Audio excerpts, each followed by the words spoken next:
बहुत ही सत्कारयोग हाजरीन, आओ सब तो पहला गुरुदेव पातशाह की बख्शिश की हुई मुकद्दस फतेह बुलंद करिए। प्यार सहित आखना जी वाहिगुरू जी का खालसा वाहिगुरू जी की फतेह। जिस तरह असी सारे ही जानते हाँ और कुछ दिनों तो ये खबर मीडिया दियां सुर्खियां भी बनिया हुई ने कि देश के प्रधानमंत्री नरेंद्र मोदी दे वल्लों बाबरी मस्जिद नूं ढाउण उपरंत उस जगह के उपर राम मंदिर के निर्माण का उद्घाटन किया गया। ये कोई शक नहीं कि कोई भी धर्म अपनी किसी भी धार्मिक इमारत नूं उसारदा है, अपनी आस्था के मुताबिक अपनी पूजा अर्चना करता है। ये किसी नूं मेरे ख्याल दे नाल कोई भी इतराज नहीं होना चाहिए। पर आ जाके जो असी मनुखी अधिकारां की गल करते हैं तो उहदे विच हर मेरे ख्याल दे नाल जे असी धर्म तो उपर उठ के भी सोचीए, चाहे कोई हिंदू वीर है, चाहे कोई मुसलमान वीर है, चाहे कोई ईसाई है, हर मानसिकता दे विच एक गल तां जरूर आउंदी है कि किसी एक धर्म दीयां भावनावां नूं ठेस पहुंचा के अपने धर्म दीयां भावनावां नूं उजागर करना किते ना किते एक वितकरे का प्रतीक है।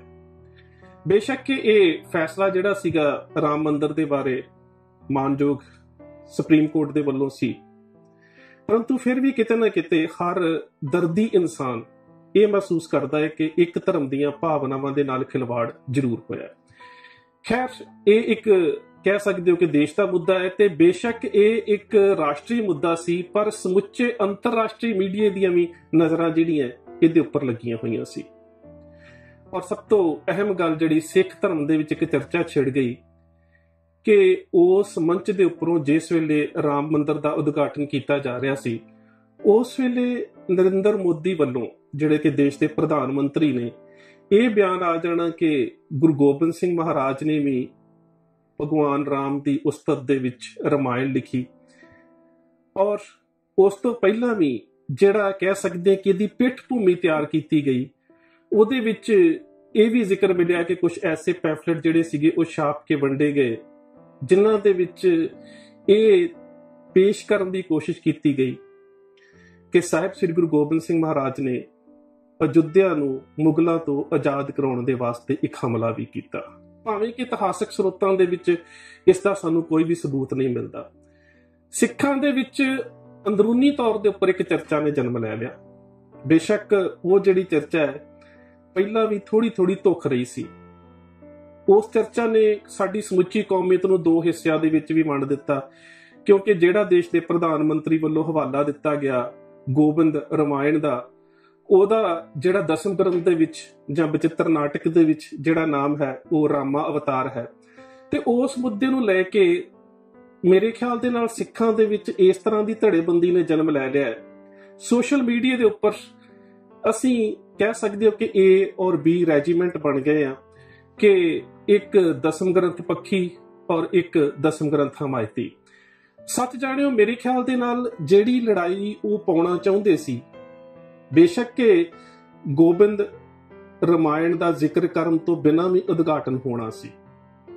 ये सारा जिहड़ा कार्यक्रम है ये इंज ही होना सी, पर उस मौके के उपर जदों कि एक राष्ट्रीय मुद्दा है तो अंतरराष्ट्रीय मीडिया दी जिहड़ियां नज़रां ने वो इस अहम पक्ष के उपर लगियां हुई ने, उस समय इस बयान का आना और उस बयान तो बाद सिखां दे विच अंतर विरोध का वध जाना ये अपने आप दे विच बड़ी अहमियत रखता है। पर मेरा सवाल एक वखरा है कि जेकर देश का प्रधानमंत्री ये हवाला ना दिंदा ਤਾਂ ਕੀ ਉਹਨਾਂ ਵੱਲੋਂ ਹੋਰ ਹਵਾਲਿਆਂ ਦਾ ਆਧਾਰ ਤਿਆਰ ਨਹੀਂ ਸੀ ਕੀਤਾ ਹੋਇਆ। ਮੈਨੂੰ ਇੰਜ ਲੱਗਦਾ ਹੈ ਕਿ ਸਾਡੀ ਮਾਨਸਿਕਤਾ ਜਿਹੜੀ ਹੈ ਉਹ ਬਹੁਤ ਸੌੜੀ ਹੁੰਦੀ ਜਾ ਰਹੀ ਹੈ। ਮੈਂ ਤੁਹਾਡੀ ਸੁੱਤ ਨੂੰ ਥੋੜਾ ਪਿਛੋਕੜ ਵੱਲ ਲੈ ਕੇ ਜਾਣਾ ਚਾਹੁੰਦਾ ਹਾਂ, ਔਰ ਮੈਂ ਇਹ ਜਿਹੜਾ ਸਾਰਾ ਮੁੱਦਾ ਹੈ ਜਿਸ ਨੂੰ ਮੈਂ ਅੱਜ ਗੁਰੂ ਨਾਨਕ ਸਾਹਿਬ ਤੋਂ ਸ਼ੁਰੂ ਕਰੂੰਗਾ ਔਰ ਵੱਖ-ਵੱਖ ਪੜਾਵਾਂ ਦੇ ਵਿੱਚ ਜਾਂ ਕਹਿ ਸਕਦੇ ਹੋ ਕਿ 5-6 ਪ੍ਰੋਗਰਾਮਾਂ ਦੇ ਵਿੱਚ मैं इसनूं राम अवतार तक लेके जाने की कोशिश करूंगा कि सानू इस दे पिछे जिहड़ा वर्तारा है, जिहड़ी साजिश है, जिहड़ी मानसिकता है, उसनूं समझण दी लोड़ है। गल केवल इत्थों तक सीमित नहीं है कि उन्होंने ये गल कह दी ਔਰ ਅਸੀਂ ਅੰਤਰ ਵਿਰੋਧੀ ਜਿਹੜੀ ਜੰਗ ਸੀ ਉਸ ਨੂੰ ਸ਼ੁਰੂ ਕਰ ਲਿਆ। ਗੱਲ ਤਾਂ ਇਹ ਸੀ ਕਿ ਕੀ ਸਾਡੀ ਮਰਿਆਦਾ ਜਿਹੜੀ ਹੈ ਉਹ ਮੂਰਤੀ ਪੂਜਾ ਨੂੰ, ਸਾਡੀ ਮਰਿਆਦਾ ਦੇਵ ਪੂਜਾ ਨੂੰ, ਸਾਡੀ ਮਰਿਆਦਾ ਇਵੇਂ ਦੀਆਂ ਪੂਜਾ ਪद्धਤੀਆਂ ਨੂੰ ਇਜਾਜ਼ਤ ਦਿੰਦੀ ਹੈ ਜਾਂ ਨਹੀਂ। ਗੱਲ ਤਾਂ ਇੱਥੇ ਸੀ। ਪਰ ਮੈਂ ਜਿਸ ਸਵਾਲ ਨੂੰ ਤੁਹਾਡੇ ਸਾਹਮਣੇ ਰੱਖਣਾ ਚਾਹੁੰਦਾ ਹੈ ਕਿ ਅਸੀਂ ਸਭ ਤੋਂ ਪਹਿਲਾਂ ਇਸ ਦੀ ਪਿੱਠ ਭੂਮੀ ਵੱਲ ਵੇਖਾਂਗੇ ਕਿ ਜਿਹੜਾ ਬਿਆਨ ਦੇਸ਼ ਦਾ ਪ੍ਰਧਾਨ ਮੰਤਰੀ ਦਿੰਦਾ ਹੈ, ਜਿਹਦੇ ਵਿੱਚ ਇੱਕ ਕੌਮ ਦੀਆਂ ਭਾਵਨਾਵਾਂ ਜੁੜੀਆਂ ਹੋਈਆਂ ਨੇ, ਤੇ ਕੀ ਉਸ ਸਾਰੇ ਬਿਆਨ ਦੇ ਵਾਸਤੇ ਉਹਨਾਂ ਨੇ ਕੇਵਲ ਗੋਬਿੰਦ ਰਾਮਾਇਣ ਜਾਂ ਗੁਰੂ ਗੋਬਿੰਦ ਸਿੰਘ ਮਹਾਰਾਜ ਦੇ ਵੱਲੋਂ, ਜਿਸ ਦੇ ਬਾਰੇ ਵੀ ਅਜੇ ਸਿੱਖ ਕੌਮ ਦੇ ਵਿੱਚ ਇਹ ਦੁਬਿਧਾ ਹੈ ਕਿ ਦਸਮ ਗ੍ਰੰਥ ਨੂੰ ਮੰਨਣ ਵਾਲੇ ਜਾਂ ਦਸਮ ਗ੍ਰੰਥ ਨੂੰ ਨਾ ਮੰਨਣ ਵਾਲੇ, ਇਹ ਦੋ ਧੜੇ ਤੇ ਹੈ ਹੀ। ਜਿਹੜੇ ਮੰਨਣ ਵਾਲੇ ਨੇ ਉਹਨਾਂ ਦੇ ਵਿੱਚ ਫਿਰ ਇੱਕ ਵਿਚਾਰਧਾਰਾ ਹੈ ਕਿ ਕੁਛ ਦਾ ਮਤ ਹੈ ਕਿ ਇਹ ਗੁਰੂ ਗੋਬਿੰਦ ਸਿੰਘ ਮਹਾਰਾਜ ਨੇ ਵੱਖ-ਵੱਖ ਗ੍ਰੰਥਾਂ ਦੇ ਉਲਥੇ ਆਪਣੇ ਦਰਬਾਰੀ ਕਵੀਆਂ ਦੇ ਕੋਲੋਂ ਕਰਾਏ ਨੇ, ਉਹਨਾਂ ਦਾ ਅਨੁਵਾਦ ਕਰਾਇਆ ਸੌਖੀ ਭਾਸ਼ਾ ਦੇ ਵਿੱਚ, ਤੇ ਕੁਛ ਜਿਹੜੇ ਨੇ ਉਹ ਮੰਨਦੇ ਨੇ ਕਿ ਇਹ ਸ੍ਰੀ ਗੁਰੂ ਗੋਬਿੰਦ ਸਿੰਘ ਮਹਾਰਾਜ ਦੀ ਸੁਤੰਤਰ ਰਚਨਾ ਹੈ। ਸੋ ਇਹ ਇੱਕ ਵੱਖਰਾ ਮੁੱਦਾ ਹੈ। ਪਰ ਜਿਹੜੀ ਸਭ ਤੋਂ ਅਹਿਮ ਗੱਲ ਹੈ ਉਹ ਇਹ ਹੈ ਕਿ ਇਹਦੇ ਤੋਂ ਇਲਾਵਾ ਵੀ ਉਹਨਾਂ ਨੇ ਇਸ ਸਾਰੇ ਵਰਤਾਰੇ ਦੀ ਇੱਕ ਬਹੁਤ ਨਿੱਘਰ ਪਿੱਠ ਭੂਮੀ ਤਿਆਰ ਕੀਤੀ। ਅਸੀਂ ਤਾਂ ਸੋਸ਼ਲ ਮੀਡੀਆ ਦੇ ਉੱਪਰ ਸਿਰਫ ਇੱਕ ਦੂਜੇ ਨੂੰ ਗਾਲਾਂ ਕੱਢਣ ਤੱਕ, ਫਲਾਣਾ RSS ਦਾ ਹੈ, ਫਲਾਣਾ ਦਸਮ ਗ੍ਰੰਥੀ ਹੈ, ਫਲਾਣਾ ਇਹ ਹੈ, ਫਲਾਣਾ ਉਹ ਹੈ, ਅਸੀਂ ਤਾਂ ਕੇਵਲ ਇੱਥੋਂ ਤੱਕ ਸੀਮਤ ਹਾਂ। ਪਰ ਉਹਨਾਂ ਦੇ ਜਿਹੜੇ ਖੋਜ ਕੇਂਦਰਾਂ ਦੇ ਵਿੱਚ ਹੋਲ ਟਾਈਮਰ ਜਿਹੜੇ ਸਰਚ ਕਰ ਰਹੇ ਨੇ, ਜਿਹੜੇ ਉਹਨਾਂ ਦੇ ਵਿਦਵਾਨ ਖੋਜ ਕਰ ਰਹੇ ਨੇ, ਉਹਨਾਂ ਨੇ ਇਸ ਦੀ ਬਹੁਤ ਸਮਾਂ ਪਹਿਲਾਂ ਪਿੱਠ ਭੂਮੀ ਜਿਹੜੀ ਸੀ ਉਹ ਤਿਆਰ ਕਰ ਦਿੱਤੀ। ਹੁਣ ਅਸੀਂ ਥੋੜਾ ਜਿਹਾ ਪਿਛੋਕੜ ਦੇ ਵਿੱਚ ਆਵਾਂਗੇ ਕਿ ਜਿਸ ਵੇਲੇ 1898 ਦੇ ਕਰੀਬ ਭਾਈ ਕਾਹਨ ਸਿੰਘ ਨਾਭਾ ਨੇ ਹਮ ਹਿੰਦੂ ਨਹੀਂ ਕਿਤਾਬ ਲਿਖੀ, ਤਾਂ ਤੁਹਾਨੂੰ ਉਸ ਕਿਤਾਬ ਦਾ ਪੈਟਰਨ ਸਮਝਣ ਦੀ ਲੋੜ ਹੈ। ਉਸ ਕਿਤਾਬ ਨੂੰ ਸਮਝਣ ਦੀ ਲੋੜ ਹੈ ਤੇ ਅੱਜ ਦੁਬਾਰਾ ਪੜ੍ਹਨ ਦੀ ਲੋੜ ਹੈ। ਸਰਦਾਰ ਕਾਹਨ ਸਿੰਘ ਨਾਭਾ ਨੇ ਉਸ ਕਿਤਾਬ ਦੇ ਵਿੱਚ ਇਹ ਸਿੱਧ ਕਰ ਦਿੱਤਾ, ਬੇਸ਼ੱਕ ਕਿ ਉਸ ਕਿਤਾਬ ਦੇ ਜਵਾਬ ਦੇ ਵਿੱਚ ਵੀ ਬਹੁਤ ਕਿਤਾਬਾਂ ਲਿਖੀਆਂ ਗਈਆਂ, ਪਰ ਉਸ ਕਿਤਾਬ ਦੇ ਵਿੱਚ ਬਹੁਤ ਹੀ ਸਹਿਜ ਔਰ ਸਰੋਤਾਂ ਦੇ ਉੱਪਰ ਆਧਾਰਿਤ ਪਠਾਏ ਗਏ ਸਵਾਲਾਂ ਦੇ ਜਵਾਬ ਅਜੇ ਤੱਕ ਕੋਈ ਨਹੀਂ ਦੇ ਸਕਿਆ। ਭਾਈ ਕਾਹਨ ਸਿੰਘ ਨਾਭਾ ਨੇ ਹਮ ਹਿੰਦੂ ਨਹੀਂ ਦੇ ਵਿੱਚ ਸਿੱਖ ਧਰਮ ਦੇ ਨਾਲ ਜੁੜੇ ਹੋਏ ਕਿਸੇ ਸਰੋਤ ਦਾ ਖੰਡਨ ਨਹੀਂ ਕੀਤਾ, ਬਲਕਿ ਆਪਣੇ ਸਰੋਤਾਂ ਦੀ ਵਿਆਖਿਆ ਦਾ ਪੱਧਰ ਹੀ ਇਸ ਰੂਪ ਦੇ ਵਿੱਚ ਕੀਤਾ ਕਿ ਹਰ ਸਿੱਖ ਪੜ੍ਹ ਕੇ ਇਹ ਮਹਿਸੂਸ ਕਰਦਾ ਹੈ ਕਿ ਸਿੱਖ ਇੱਕ ਵੱਖਰੀ ਕੌਮ ਹੈ। ਪਰ ਉਸ ਤੋਂ ਬਾਅਦ 1947 ਦੇ ਵਿੱਚ ਦੇਸ਼ ਆਜ਼ਾਦ ਹੁੰਦਾ ਹੈ। 1947 ਤੋਂ ਬਾਅਦ 1984 ਦੀਆਂ ਘਟਨਾਵਾਂ, ਇਹਨਾਂ ਦੇ ਵਿੱਚ ਇੱਕ ਵੱਖਰਾ ਸਿੱਖਾਂ ਦੇ ਨਾਲ ਵਿਸਾਖਾਤ ਹੁੰਦਾ ਹੈ। ਤੇ 1984 ਦਾ ਜਿਹੜਾ ਸੰਤਾਪ ਹੈ, ਸ੍ਰੀ ਦਰਬਾਰ ਸਾਹਿਬ ਦੇ ਉੱਪਰ ਭਾਰਤੀ ਹਕੂਮਤ ਦੀਆਂ ਫੌਜਾਂ ਦੇ ਵੱਲੋਂ ਹਮਲਾ, ਉਸ ਤੋਂ ਬਾਅਦ ਨਵੰਬਰ ਦੇ ਵਿੱਚ ਪ੍ਰਧਾਨ ਮੰਤਰੀ ਦਾ ਕਤਲ ਤੇ ਸਿੱਖਾਂ ਦਾ ਕਤਲੇਆਮ ਜਾਂ ਨਸਲਕੁਸ਼ੀ, ਇਸ ਵਰਤਾਰੇ ਤੋਂ ਬਾਅਦ ਸਿੱਖ ਕੌਮ ਦੇ ਅੰਦਰ ਇੱਕ ਖਾਸ ਤਰ੍ਹਾਂ ਦੀ ਚੇਤਨਤਾ ਜਨਮ ਲੈਂਦੀ ਹੈ। ਇਸ ਦਰਦ ਦੇ ਵਿੱਚੋਂ ਉਹ ਚੇਤਨਤਾ ਇਹ ਹੈ ਕਿ ਸਿੱਖਾਂ ਦਾ ਇੱਕ ਖਾਸ ਵਰਗ ਇਹ ਸੋਚਣ ਵਾਸਤੇ ਮਜਬੂਰ ਹੋ ਜਾਂਦਾ ਹੈ ਕਿ ਇੰਨੀਆਂ ਜ਼ਿਆਦਾ ਸ਼ਹਾਦਤਾਂ ਤੋਂ ਬਾਅਦ ਜਾਂ ਦੇਸ਼ ਨੂੰ ਆਜ਼ਾਦ ਕਰਾਉਣ ਤੋਂ ਬਾਅਦ ਸਾਡੇ ਨਾਲ ਵਾਪਰਿਆ ਕੀ ਹੈ, ਸਾਡੇ ਨਾਲ ਹੋਇਆ ਕੀ ਹੈ। ਹਥਿਆਰਬੰਦ ਸੰਘਰਸ਼ ਵੀ ਸ਼ੁਰੂ ਹੁੰਦਾ ਹੈ ਤੇ ਖਾਸ ਕਰਕੇ ਉਹਨਾਂ ਸਮਿਆਂ ਦੇ ਵਿੱਚ ਭਾਈ ਕਾਹਨ ਸਿੰਘ ਨਾਭਾ ਤੋਂ ਬਾਅਦ ਸਰਦਾਰ ਕਪੂਰ ਸਿੰਘ ਜਿਹੜੀ ਇੱਕ ਵੱਖਰੀ ਸਿੱਖ ਕੌਮੀਅਤ ਦੀ ਗੱਲ ਕਰਦੇ ਨੇ ਜਾਂ ਸਿੱਖ ਹੋਮਲੈਂਡ ਦੀ ਗੱਲ ਕਰਦੇ ਨੇ, ਸਿੱਖ ਸਟੇਟ ਦੀ ਗੱਲ ਕਰਦੇ ਨੇ, ਉਹ ਜਿਹੜੀ ਹੈ ਸਿੱਖ ਮਾਨਸਿਕਤਾ ਦੇ ਵਿੱਚ ਉੱਭਰ ਕੇ ਸਾਹਮਣੇ ਆਉਂਦੀ ਹੈ। ਪਰ ਸਰਦਾਰ ਕਪੂਰ ਸਿੰਘ ਵੀ ਆਪਣਾ ਪੱਖ ਜਿਹੜਾ ਹੈ ਉਹ ਆਪਣੇ ਸਰੋਤਾਂ ਦੇ ਖੰਡਨ ਤੋਂ ਸ਼ੁਰੂ ਨਹੀਂ ਕਰਦੇ, ਉਹ ਵੀ ਇੱਕ ਨਵੀਂ ਵਿਆਖਿਆ ਪ੍ਰਣਾਲੀ ਨੂੰ ਜਨਮ ਦਿੰਦੇ ਨੇ। ਇੱਥੋਂ ਤੱਕ ਕਿ ਕਿਤੇ ਤੁਸੀਂ ਉਹਨਾਂ ਦੀਆਂ ਲਿਖਤਾਂ ਦੇ ਵਿੱਚ ਪੜ੍ਹੋ, ਉਹ ਤਾਂ ਸਾਡੇ ਸਾਹਮਣੇ ਇੱਕ ਬਹੁਤ ਵੱਡਾ ਪੱਖ ਰੱਖ ਦਿੰਦੇ ਨੇ ਸ਼ੰਕਰਾਚਾਰੀਆ ਦੀ ਉਦਾਹਰਨ ਦੇ ਕੇ ਕਿ ਲੌਜਿਕ ਜਿਹੜਾ ਸਿਧਾਂਤ ਦੇ ਵਿੱਚ ਜਿਹੜੀਆਂ ਮਾਨਤਾਵਾਂ ਨੇ ਤੇ ਉਹਨਾਂ ਦੇ ਖੰਡਨ ਤੇ ਮੰਡਨ ਦੀ ਪ੍ਰਕਿਰਿਆ ਦਾ ਜਿਹੜਾ ਮਾਪਦੰਡ ਹੈ ਉਹ ਕਿਵੇਂ ਦਾ ਹੋਵੇ, ਉਹ ਸਾਨੂੰ ਉਹਦੇ ਵਿੱਚੋਂ ਪੜ੍ਹਨਾ ਪਵੇਗਾ।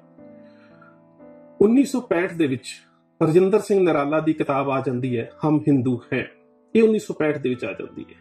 ਇਹ ਉਹ ਸਮਾਂ ਹੈ ਜਦੋਂ ਸਿੱਖਾਂ ਦੇ ਵਿੱਚ ਸਿੱਖ ਹੋਮਲੈਂਡ ਦੀ ਮੰਗ ਜਿਹੜੀ ਹੈ ਉਹ ਪੂਰੀ ਤਰ੍ਹਾਂ ਪ੍ਰਬਲ ਹੈ। ਹੁਣ ਤੁਸੀਂ ਖਿਆਲ ਕਰੋ ਕਿ 1898 ਦੇ ਵਿੱਚ ਹਮ ਹਿੰਦੂ ਨਹੀਂ ਦਾ ਲਿਖਿਆ ਹੋਇਆ ਜਵਾਬ ਜਿਹੜਾ ਹੈ ਉਹ ਤਕਰੀਬਨ ਸਾਲਾਂ ਬਾਅਦ ਆ ਰਿਹਾ 1965 ਦੇ ਵਿੱਚ। ਇਸ ਜਵਾਬ ਤੋਂ ਬਾਅਦ ਇਸ ਕਿਤਾਬ ਦਾ ਦੁਬਾਰਾ ਜਿਹੜਾ ਅਗਲਾ ਐਡੀਸ਼ਨ ਹੈ ਉਹ ਤਕਰੀਬਨ 1998 ਦੇ ਵਿੱਚ ਛਪਦਾ ਹੈ।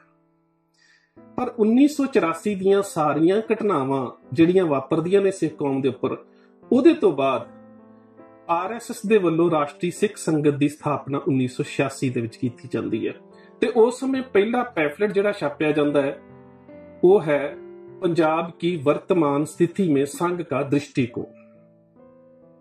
ਉਸ ਦ੍ਰਿਸ਼ਟੀਕੋਣ ਦੇ ਵਿੱਚ ਉਹਨਾਂ ਵੱਲੋਂ ਵੱਖ-ਵੱਖ ਤਰੀਕੇ ਦੇ ਨਾਲ ਉਦਾਹਰਨਾਂ ਦੇ ਕੇ ਔਰ ਗੁਰੂ ਸਾਹਿਬਾਨ ਨੂੰ ਰਘੂਕੁਲ ਜਿਹੜੀ ਕੁੱਲ ਪਰੰਪਰਾ ਹੈ ਉਹਦੇ ਨਾਲ ਜੋੜ ਕੇ ਇਹ ਸਿੱਧ ਕਰਨ ਦੇ ਉੱਪਰ ਜ਼ੋਰ ਲਗਾ ਦਿੱਤਾ ਜਾਂਦਾ ਹੈ ਕਿ ਸਿੱਖ ਜਿਹੜੇ ਨੇ ਉਹ ਹਿੰਦੂ ਧਰਮ ਦਾ ਇੱਕ ਹਿੱਸਾ ਨੇ। ਉਹ ਜਿਹੜਾ ਪੈਂਫਲੇਟ ਹੈ ਵੱਡੀ ਗਿਣਤੀ ਦੇ ਵਿੱਚ ਵੰਡਿਆ ਜਾਂਦਾ ਹੈ ਤੇ 1990 ਦੇ ਵਿੱਚ ਵੇਖੋ 92 ਦੇ ਵਿੱਚ ਬਾਬਰੀ ਮਸਜਿਦ ਨੂੰ ਢਾਇਆ ਜਾਂਦਾ ਹੈ ਤੇ 1990 ਦੇ ਵਿੱਚ ਇੱਕ ਕਿਤਾਬ ਕਾਫੀ ਵੱਡੀ ਛਪ ਕੇ ਆ ਜਾਂਦੀ ਹੈ ਮਾਰਕੀਟ ਦੇ ਵਿੱਚ ਔਰ ਉਸ ਕਿਤਾਬ ਦਾ ਨਾਮ ਹੈ ਕਿ ਸਿੱਖ ਇਤਿਹਾਸ ਵਿੱਚ ਸ਼੍ਰੀ ਰਾਮ ਜਨਮ ਭੂਮੀ। ਔਰ ਉਹਦੇ ਵਿੱਚ ਜਿਹੜੇ ਹਵਾਲੇ ਦਿੱਤੇ ਜਾਂਦੇ ਨੇ ਉਹ ਗੁਰੂ ਨਾਨਕ ਸਾਹਿਬ ਤੋਂ ਸ਼ੁਰੂ ਕਰਦੇ ਨੇ। ਸੋ ਮੈਂ ਗੱਲ ਇੱਥੋਂ ਹੀ ਸ਼ੁਰੂ ਕੀਤੀ ਸੀ ਕਿ ਅੱਜ ਅਸੀਂ ਆਪਣੇ ਹੀ ਸਰੋਤਾਂ ਦੇ ਵਿੱਚ ਖੰਡਨ ਤੇ ਮੰਡਨ ਦੀ ਪ੍ਰਕਿਰਿਆ ਦੇ ਵਿੱਚ ਜਿਹੜੇ ਆ ਉਹ ਆਪਣੀ ਮਾਨਸਿਕਤਾ ਨੂੰ ਮੈਂ ਕਹਿੰਦਾ ਹੈ ਕਿ ਦੋ ਹਿੱਸਿਆਂ ਦੇ ਵਿੱਚ ਵੰਡਦੇ ਜਾ ਰਹੇ ਹਾਂ। ਕੋਸ਼ਿਸ਼ ਤੇ ਇਹ ਕਰਨੀ ਚਾਹੀਦੀ ਹੈ ਕਿ ਅਸੀਂ ਆਪਣੇ ਸਰੋਤਾਂ ਦੀ ਵਿਆਖਿਆ ਆਪਣੀ ਗੁਰਮਤਿ ਪ੍ਰਣਾਲੀ ਦੇ ਅਨੁਕੂਲ ਕਰੀਏ। ਹੁਣ ਜਦੋਂ ਉਹ ਕਿਤਾਬ ਸਿੱਖ ਇਤਿਹਾਸ ਵਿੱਚ ਸ਼੍ਰੀ ਰਾਮ ਜਨਮ ਭੂਮੀ ਆਉਂਦੀ ਹੈ ਤੇ ਉਸ ਦਾ ਲਿਖਾਰੀ ਹੈ ਰਜਿੰਦਰ ਸਿੰਘ। ਇਸ ਤੋਂ ਪਹਿਲਾਂ ਹਮ ਹਿੰਦੂ ਹੈ ਇਸ ਦਾ ਲਿਖਾਰੀ ਹੈ ਰਜਿੰਦਰ ਸਿੰਘ ਨਰਾਲਾ। ਫਿਰ ਉਹਦਾ ਦੂਸਰਾ ਵੋਲਿਊਮ ਆਉਂਦਾ ਹੈ ਸਿੱਖ ਹਿੰਦੂ ਹੈ ਹਿੰਦੀ ਦੇ ਵਿੱਚ ਭਾਗ 2, ਉਸ ਦਾ ਲਿਖਾਰੀ ਰਜਿੰਦਰ ਸਿੰਘ ਨਰਾਲਾ ਹੈ। ਔਰ ਇਹ ਜਿਹੜੀਆਂ ਤਿੰਨੇ ਕਿਤਾਬਾਂ ਨੇ ਇਹ ਭਾਰਤ ਭਾਰਤੀ ਪਬਲੀਕੇਸ਼ਨ ਦਿੱਲੀ ਦੇ ਵੱਲੋਂ ਪ੍ਰਕਾਸ਼ਿਤ ਹੁੰਦੀਆਂ ਨੇ। ਹੁਣ ਇਸ ਕਿਤਾਬ ਦਾ ਆਰੰਭ ਕਿੱਥੋਂ ਹੁੰਦਾ ਹੈ? ਹੁਣ ਇਸ ਕਿਤਾਬ ਦਾ ਆਰੰਭ ਰਜਿੰਦਰ ਸਿੰਘ ਕਰਦਾ ਹੈ ਕਿ ਜਿਹੜੀ ਸਿੱਖ ਮਾਨਸਿਕਤਾ ਹੈ ਉਹ ਦੋ ਹਿੱਸਿਆਂ ਦੇ ਵਿੱਚ ਵੰਡੀ ਹੋਈ ਹੈ। ਇੱਕ ਰਾਸ਼ਟਰਵਾਦ ਦੇ ਦਾਇਰੇ ਦੇ ਵਿੱਚ ਸਫ਼ਰ ਕਰਦੀ ਹੈ, ਟਰੈਵਲ ਕਰਦੀ ਹੈ ਤੇ ਦੂਸਰੀ ਜਿਹੜੀ ਹੈ ਉਹ ਆਪਣੇ ਆਪ ਨੂੰ ਸਨਾਤਨ ਧਰਮ ਤੋਂ ਵੱਖਰਾ ਗਿਣਦੀ ਹੈ। ਉਸ ਵਿਚਾਰਧਾਰਾ ਨੂੰ ਜਿਹੜੀ ਵਿਚਾਰਧਾਰਾ ਸਿੰਘ ਸਭਾ ਲਹਿਰ ਦੇ ਵੱਲੋਂ ਸਿੱਖਾਂ ਦੇ ਵਿੱਚ ਜਾਗਰਿਤ ਕੀਤੀ ਜਾਂਦੀ ਹੈ ਉਹ ਕਹਿੰਦਾ ਕਿ ਇਹ ਵਿਚਾਰਧਾਰਾ ਮੈਕਾਲਫ ਤੋਂ ਪ੍ਰਭਾਵਿਤ ਹੈ ਔਰ ਇਹ ਸਿੱਖਾਂ ਦੀ ਮੂਲ ਵਿਚਾਰਧਾਰਾ ਤੋਂ ਲਾਂਭੇ ਹੈ।